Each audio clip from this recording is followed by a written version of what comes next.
Now, listen, you guys, it looks like TMZ is out there trying to play in Nicki Minaj's face or trying to act like they are reaching out to her. And Nicki had no problem putting them in their places to the fact that, well, it got really tense in the newsroom.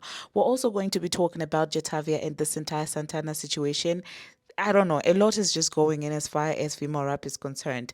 Meanwhile, it is Doja Cat's trekking week, and we haven't heard anyone talk about why are you guys arguing during Doja Cat's trekking week. You're sabotaging her. You should allow her to have a time. And these are the double standards that I'm always talking about. Now, these are some of the things that we'll be discussing in this video. Hello, tea lovers, and welcome to the tea plug. I trust you guys are doing well, and I trust you are doing great. Personally, I am doing great, you guys. I am doing extremely amazing. And without further ado, let us dive straight into today's tea. Lately, I've realized that we have been getting a wider audience, and let me just put out this disclaimer just so you won't have any disappointments. If you're one of those people who excuse things because, well, another person of a different race is doing it, and you're probably a dark woman, please, this is not the video for you. And if you're also one of those people who generally don't know how to argue with facts, this is probably not the video for you. If you're not well traveled and you think that an accent is a measure of intelligence, probably this is not the channel for you. But anyway, let us dive straight into today's theme. So, first of all, let's talk about everything that went down last night on Twitter. In as far as Nicki Minaj is concerned, she woke up and she decided to continuously poke advocate BBL. Now, I've been seeing a lot of takes on, oh my God, she's doing too much and all of these things. And does she not get tired? For those of you who may not be aware or who may be illiterate to time, and chronology and all of these things, it takes Nicki Minaj less than 2 hours literally to tweet those tweets. So there are 24 hours in a day. So that narrative of saying she's spending the whole day on Twitter, tweeting doesn't make any sense. Okay, learn to read your time next time. 2 hours of a 24-hour day is not a full day. So that's a narrative that we're not going to go with this time. But anyway, that being said, after everything that went down, TMZ decided to reach out to Nicki Minaj, and this is what they had to say. They said, Harvey and Rastaman said, come chit chat at Nicki Minaj, okay? And then they also said, hey, at Nicki Minaj, if you are available right now, we would love to have you on TMZ Live to talk about this. To talk about what, TMZ?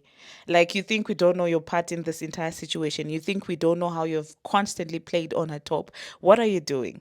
Really, what is this? And for a moment, I was worried. I was like, oh my God, I hope Nikki does not fall for this. And then Nikki responded and said, eat ish. You are in the paperwork. You know what you did. Come eat my behind. I am on my period. Okay. And then she responded to the Harvey and Rastaman said, come chit chat. Nicki Minaj said, F you with Chucky meme. And then she went ahead and said, remember when TMZ broadcast to millions that there was a petition signed by my neighbors to kick us out? Remember, it turned out to be a lie. That's a felony. At TMZ, your number has been called. That's going to cost you big money. At Potter's, clean this ish up. Okay, that was Nicki Minaj basically telling TMZ that I've seen what you've been doing to me, and right now they were actually trying to be ridiculous and funny. Now, when you go back to Nicki Minaj's, Twitter, you can see that there are a lot of times that she has pointed out the weird things that TMZ has done, from weird headlines, things that really don't make sense. For example, in 2023, Nicki Minaj responded to TMZ's headline when they were alleging that Nicki Minaj got sued over an instrumental. And Nicki responded to that and said, do I make beats? You're first on the list, dummy. And then during the Bigfoot, season, TMZ went on with a headline that reads, Nicki Minaj releases Bigfoot diss track aimed at Megan Thee Stallion. Fans reject it. And then Nicki responded to that and said, reject a song that broke a record for highest debut in Apple Music history with none of these paid shenanigans. Told you about TMZ long time ago. That's another company they're allegedly in bed with. And then she said hashtag Bigfoot. So obviously Nicki Minaj was never gonna go and do anything with TMZ. Like, you've been sabotaging me for years. Why would I want to sit with you right now? And recently, there's something else that TMZ did. If you guys were not aware, I didn't see a lot of people talking about this, but these are some of the weird things that we talk about. So, TMZ posted a headline that reads, "This is not okay. Nicki Minaj drags Cardi B's daughter culture into their online war."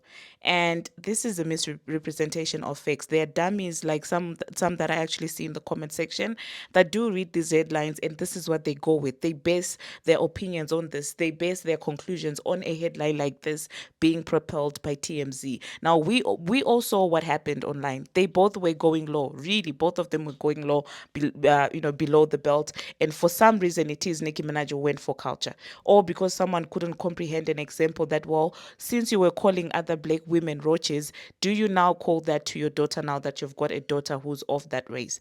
But as usual, TMZ decided to propel that narrative.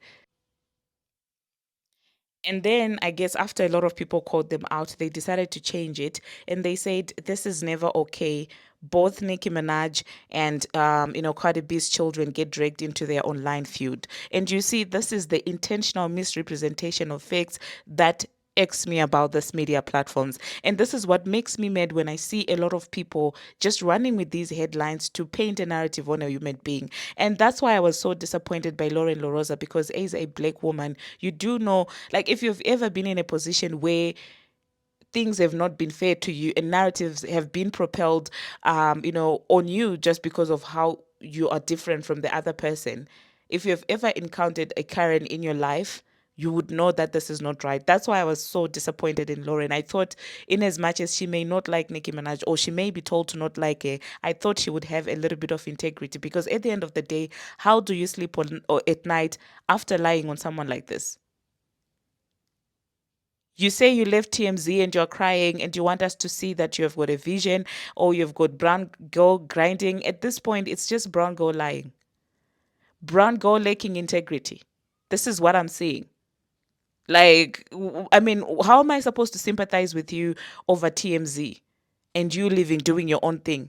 When after you start doing your own thing, you're still doing the same antics that TMZ does. So what is the point? What's the point of brown girl lying? Like, I don't understand. But anyway, you guys, let me know in the comment section what you think about TMZ trying to reach out to Nicki Minaj. Now, something will become interesting as we go on in this video. Later on live, they decided to talk about this entire situation. And, it was funny to them. You could tell that they were lying. They were laughing. I mean, at Nicki Minaj's first response when she told them to eat her behind, and then they then revealed that, well, they had actually reached out to Advocate BBL first. Now, this is why I want to see. I want to make you see the drama and the antics. Okay, they got in touch with Advocate BBL behind the scenes. We didn't see them tagging Advocate BBL to say, "Come, give us your side of the story" or anything like that. We didn't see them doing all that drama, right? We didn't. They did it behind the scenes. And Advocate BBL denied to go there. But when it comes to Nicki Minaj, you're out there tagging her and doing all this stuff. Like, what are you doing? It seems, it may look innocent, but these subtle things that are done to basically poke someone until they come to a breaking point. It's the subtle things. It's the microaggression to a certain extent. Because why are you going privately to reach out to the other person, but when it comes to Nicki Minaj, you're out there tagging her online for what? And you think it's funny? And a lot of you roaches in the comment section think it's funny. Yeah, everybody who supports that woman and you are dark like me, you are that. That's what you're co-signing. Low self-esteem, insecurities, internalized R word. That's what you have. Literally. And you don't see this. You read the headline and you're like, yeah, Nicki Minaj is bitter, because you are taught self-hate. You are taught to dislike someone who looks like you and put somebody who doesn't look like you on a pedestal. Things that you crucify Sexy Red for, you don't crucify this woman for. It's aggravating, to be honest.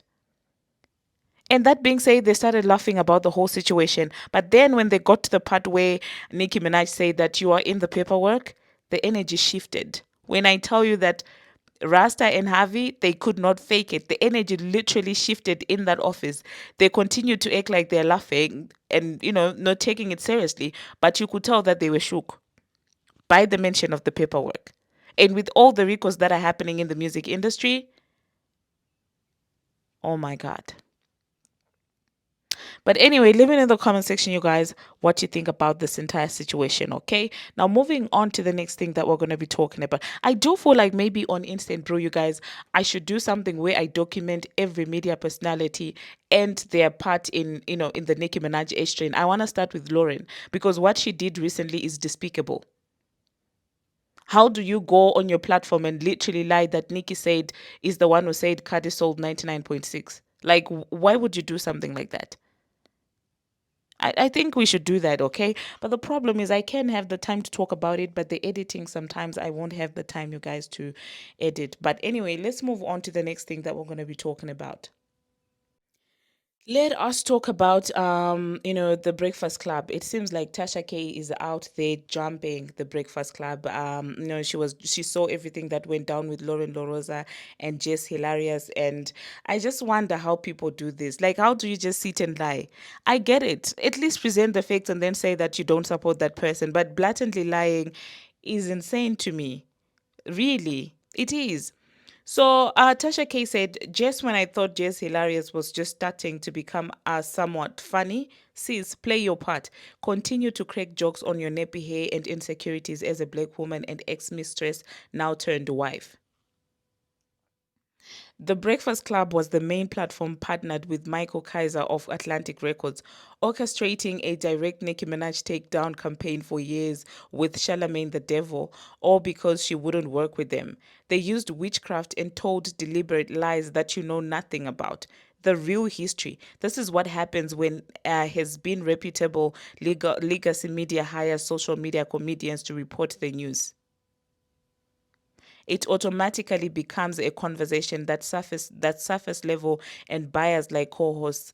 Leave it to the real commentators, just as myself, countless others to state the facts. You share a 5-minute segment with Whitehead Lorosa, while a real estate scammer turned federal witness and ex-drink collects the real money.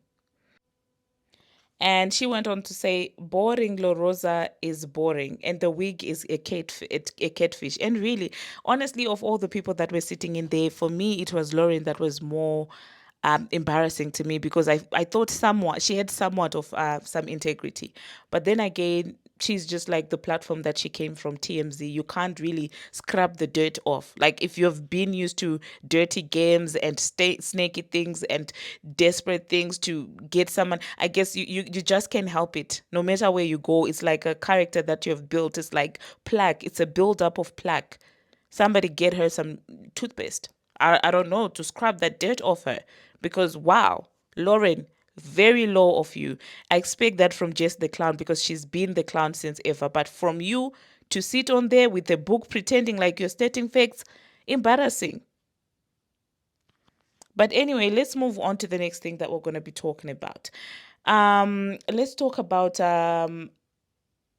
Jatavia and Saucy Santana. Something is literally in the air. No, before Jatavia, I think let's talk about Doja Cat, okay? Because this all ties in to everything that I've been saying. So you guys know that this is Doja Cat's Striking Week, right? Doja is out there just being silly, minding her business. Her album is being projected to do something in the 60Ks or 56Ks or something like that. And she's minding a business. But what I find interesting is that I've not seen one media platform saying that you need to lay low and everybody needs to stop tweeting because it's Doja Cat's release week. I haven't seen that. I've not. I've not seen anyone demanding that everybody else be on a mute challenge just because Doja Cat dropped this week. Neither have I ever seen that happening during Jatavia's striking week, during Nicki Minaj's striking week, Glorilla's striking week, Bongo 2 striking week. I've never seen that happening. All the female rap girlies have dropped their projects and people continued living their lives. But all of a sudden, when it comes to this particular woman, everybody has to stop tweeting. Like, I do not know what type of voodoo she did on you, guys. but you might need the, of Jesus. Really, you might need redemption because and deliverance, because for some reason I just feel like it makes sense to me, because a lot of people that I see relating to her, for to a certain extent you can tell that there's some dark energy there. So I feel like it just kind of connects, you relate to each other, on a dark energy level thing, because it's not making sense to me that anyone with five senses will resonate with this BS. It's not. So why is it everybody has to go on a mute challenge because she's dropping? Meanwhile, everything that is going on with JT, Santana, Nicki Minaj, Advocate BBL, nobody is stopping to say, all of you shut up. It's advocate. It's Matlamini's trekking week. Yeah, and I know people will not acknowledge that this is what we've been talking about. That lady has always been held and looked at as an exception, which is weird to me, really. Anyway, moving on to the next thing that we're going to be talking about. Let us talk about Jatavia and of course and Saucy Santana. Now you guys know that Jatavia and Advocate BBO have been going at it in the past. And it seems like I might have found out who was sitting on the phone call with Advocate BBL, giving her the supposed tea on Jatavia, because at this point I wouldn't put it past Carisha and Saucy Santana to sit down with Advocate BBL and try to give her tea to Drake JT with. Because when that song that Advocate BBL was dissing JT dropped, Saucy Santana was out there singing it on TikTok, taunting Jatavia. And these are the things. People that are aggressors, the real aggressors really, are very subtle with it.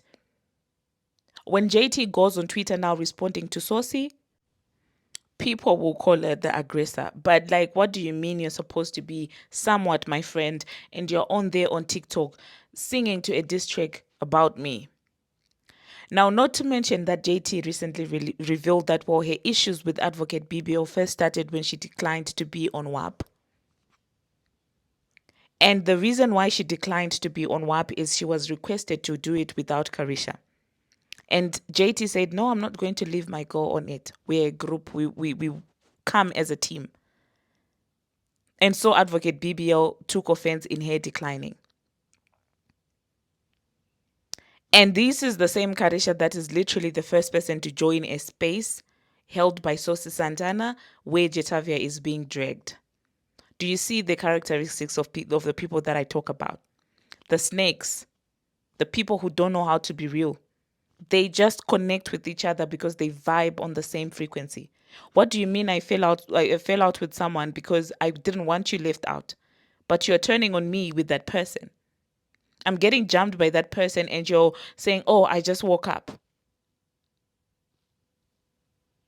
And JT was also revealing that things got worse when she ended up working with Nicki Minaj, because we know Nicki ignored Saucy Santana when he was out there begging for a feature, and then she turns around and gives it to JT. And of course, that didn't sit well with them. And that didn't sit well, obviously, with Advocate BBO, because how dare you decline being on WAP, and then you end up being on my song, on my ops song. I mean, on Nicki Minaj's song. So JT was going in on Santana, and Santana decided to join the space, and it became a massive thing. It became a back and forth, and then Santana conveniently started saying that, well, do the Babs know what you've been saying about Nicki Minaj and stuff like that? And I'm like, classic manipulative, person tactic, because you don't care about Nicki Minaj nor the Babs. If you did, you wouldn't have waited for a fallout with Jatavia to start spilling the tea. The fact that now, conveniently, all of a sudden you want to talk about what Jatavia was saying about Nicki Minaj and the Babs is insane to me. Really. It is insane to me. After that, he went on a space where, like I said, Young Miami was sitting on there and JT was getting dragged. They called her ugly. They said she does the D word. They tried to call her lonely. And this is a word that I've seen people that want to manipulate you use. Oh, you're so lonely, you don't have any friends. Meanwhile, the friendships that they themselves have is nothing but fake. And this is something that I've had to experience myself because listen, I'm not about the BS. Like if I notice that you're being weird, I just stop effing with you. Like I don't even wish you ill. I just remove myself from the situation because what I'm not about to do is to have a fake friend around me when I can see that you're being fake. Like what's the point of us lying to each other? If you don't mess with me, if you don't want good for me, if you don't like me, that's fine. You're allowed to do that. But you're not also going to have access to me because what do you want? If I know you so much, stay over there. And it's like a lot of times someone is that real, someone has no problem saying that I don't like you, you don't like me, stay over there and I'll stay over here. People feel offended and they start saying that, oh, you don't even have friends. Meanwhile, the whole friend group is out there dogging each other out, betraying each other, lying to each other. And that's what they try to use on JT. You see, the same lines they like to push on Nicki Minaj, they're now pushing on Jatavia because she won't take the BS. She won't take the backbiting. And you can tell that Santana has been waiting to say all of these things. And Carisha too, because regardless of the fact that she acted like she was quiet, she was still sitting in that space, enabling this behavior. And then on that, she started saying that, well, Nicki Minaj had to text Carisha when you got into it with Advocate BBO saying, why are you not jumping in and stuff like that, trying to be messy again, bringing up Nicki Minaj. And Nicki ate his behind up. As soon as he read that tweet, he disappeared from the space. Because what was that about? If Nicki did text Carisha to say, why are you not saying anything to support your friend, to me, that sounds like a real friend. At that time, they were cool with Jatavia. They were cool with Jatavia at that time. And so it was shocking to her that, well, the first reason why this person is not happy with your friend is because your friend didn't want you left out. And the next thing you act all oblivious, I was sleeping, I just woke, blah, blah, blah. I know people like that, and it's very annoying to me. And I've had to cut off a lot of friends like that. Like, literally, I'm out here, literally in the front line of a war, like, over you, trying to defend you, and the next thing you wanna come in acting all cute, acting all like, get out. Like that would be the last time that we ever interact because I'm not about that BS. I'm not. But if you thrive in fakeness, of course you can relate to that BS behavior. And at the end of the day, they dragged each other. Santana ended up leaving the live after, the space after reading the Nicki Minaj tweet. And some people were begging Nicki Minaj to post JT, and she said, I ain't posting ish. So I guess that means that whilst they are not cool, she's not about to jump JT with everybody else. And this is the thing with Nicki Minaj. You look at Ice Spice. No, didn't jump her. Regardless of everything that was released, she never actually jumped Ice Spice. Even right now, as people may rumor that they are not cool with JT, she never jumped JT. So that goes to show you that really, for her, she looks at these girls that are like, oh, light work. But with Advocate BBO, I understand why she keeps this energy because listen, that woman was the forefront of an age train that I'm just like, the fact that Nicki Minaj is even here and survived that age train, I applaud her. This is why no matter how many mental health diagnoses Advocate BBO comes with, trying to diagnose Nicki Minaj with, I would never shame it. I would never shame her for that. I would never ever shame her for that because it takes someone very strong to go through what she went through. Do you see what they're doing this in 2025? How they're blatantly lying? How the Breakfast Club is moving? Yeah, imagine that being done by every other platform that you can think of in this universe. Imagine that happening. People literally lying and twisting truths in your face, and the rest of the world has not woken up to what's going on, because in 2025 is different. People are starting to see that the music industry is not all what you see, that there are a lot of things and factors that come into play behind the scenes. You see what happened with that Taylor Swift friend, what's her name again, the mean girl, the girl in Mean Girls, not in Mean Girls, I mean the Gossip Girl, that girl. That also showed a lot of people what happens behind Hollywood and how much Hollywood media is controlled. But back then, when it was happening to Nicki Minaj, people were not aware of that. So now imagine these narratives running, and the people like the likes of myself. I didn't know I could just pick up a mic and also speak my mind and speak the truth like I'm doing now. So there were no people really on Nicki Minaj's side. All the main media platforms had been captured, and lies are being propelled on you, left, right, and center. So even if they say that she's on this medication, she's on that medication, that makes me even want to write for her more, because that woman has been through the most. All she ever asked for was fairness in her workplace. And you are, if you're a black woman working anywhere, be it corporate, be it where, may the amount of unfairness that got Nicki Minaj get you, so that you will understand what this is about. To us, of course, this is entertainment. Oh, it's just a female rapper. Oh, it's just entertainment. But this is someone's line of work. Just the same way you cry about your YT bosses at work treating you a certain way, the way you cry about unfairness in the workplace, oh, black woman, this, the same way you're doing is exactly what Nicki Minaj is doing. So if Nicki is on, I don't know, whatever medication they might want to say, if anything, it makes me want to support her more, because it shows the damage that the music industry has done to her. And I have no idea, if it was me in her shoes, if I would have been able to actually come out of that alive. I don't know if I would have been able to do that. So I will always respect her for still being alive. That in itself, for me, shows me how brave she is. Because guess what? When Advocate BBO gets a quarter of the hit that Nicki Minaj does, and in her case, it will only be people holding her accountable. What does she threaten to do? She threatens to unalive herself. And it's literally not even a quarter of what Nicki has been through. But when have you ever heard Nicki Minaj saying that she wanted to unalive herself like that, going on Twitter to say I'm unaliving myself, despite getting 10 times worse than everybody else in the music industry? And for that, honestly, if that means that this, I saw someone saying you're so biased, your channel won't grow. Listen, even if I have 500 people and no one else watches my videos, I don't care, because at the end of the day, I will forever stand on the truth.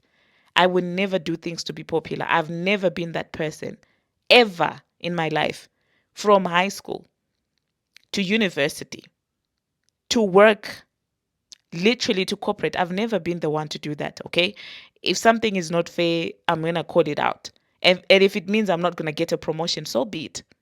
So don't come in my comment section talking about, oh, this is still going to happen. You're not going to grow. You're just going to, I will not go with the popular. I've never gone with the popular. I've always stood for the truth. Even for people that I don't like at the workplace, I will stand up for them when I see them being treated unfairly, unfortunately.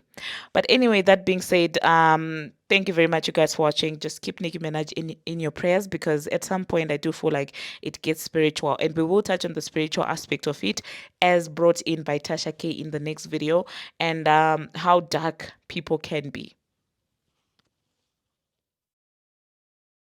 Listen, I just came back to say this one thing. Imagine wanting me to believe that Advocate BBO actually wrote this statement. Advocate BBL. She said, quiet as it might be kept. The truth is, you have been diagnosed. Try harder.